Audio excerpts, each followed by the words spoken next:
In 1915, Albert Einstein published the field equations for general relativity. Remarkable, remarkable, beautiful equations where he drew a connection between the curvature of space and time and the behavior of matter. It was a new theory of gravity, a radical theory of gravity, an accurate theory of gravity. And of course, the equations of general relativity are very complicated. They're nonlinear, it's not easy to solve them. They have many, many levels of hidden complexity and meaning. Even 90, 100 years later, we haven't finished with the equations of general relativity. Einstein had hoped that they would reveal a universe proceeding sedately from the everlasting to the everlasting. He looked and looked and he said, yeah, well, I can figure out a way to make my equations do that. What his equations were really telling him, and he didn't see this, is that the universe is not proceeding from everlasting to everlasting. It is expanding. It's expanding dynamically. Space and time are erupting. And if it's expanding, if you run the equations backwards, it follows, does it not, that the universe must have been expanding from something, an initial point. When Hubble discovered the redshift in the late 1920s, building on earlier work by American astronomers, he confirmed the expansion of the universe. And Einstein said, not to have seen that in 1915 was my greatest blunder. My greatest blunder. So the picture that's offered by cosmology today is a picture of an expanding universe.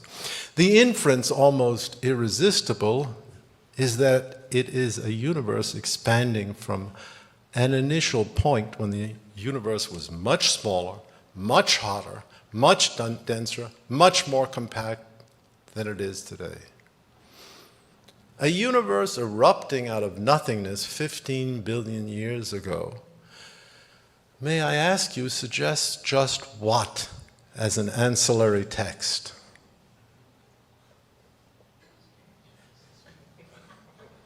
Well, I wouldn't know. What might it suggest? In the beginning, physicists at first were thunderstruck.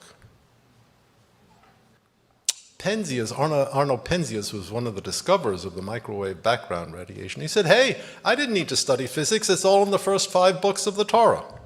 Everything I needed to know. But of course, the counter-reaction set in immediately. No, this can't quite be the case. Where would we be as the sole interpreters of the book of God's work if, God forbid, there was another class of experts who had said it all along? So the community of physicists has been arduous in trying to discover what's behind the Big Bang. The theories that result are really like some grotesque catechismal exercise. Well, what was behind the Big Bang was a pre-Big Bang. And the pre-Big Bang was kind of like an egg. Only it wasn't really an egg, just kind of like an egg. And that egg sort of contracted, or maybe it sort of inflated. Or, as Vic Stenger would argue, no problem, no problem. This is the result of some other universe tunneling into what? Tunneling.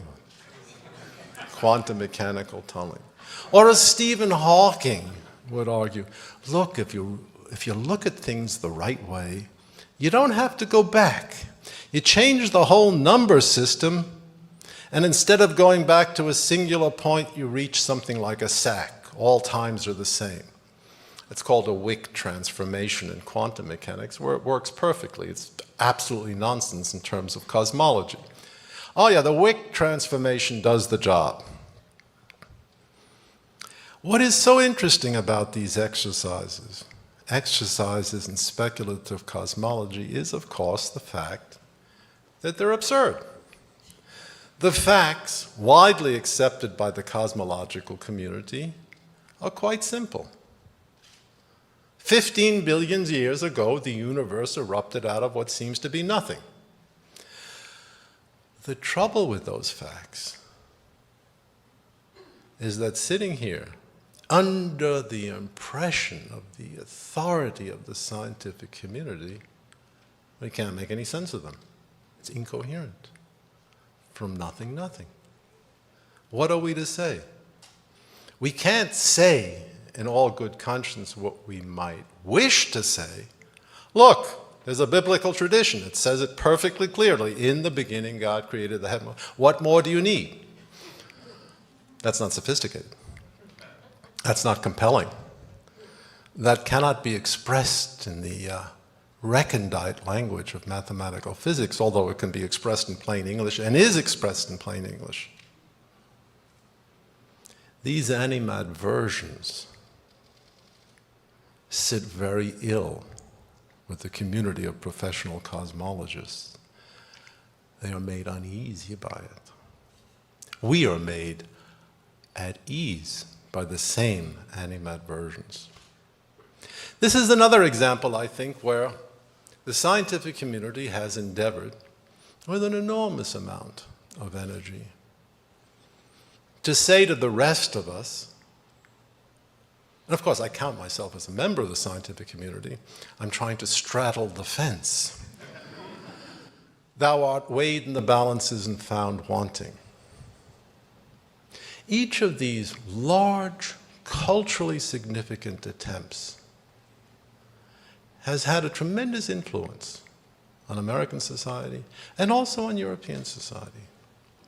And they have all been, in some respects, intellectual failures.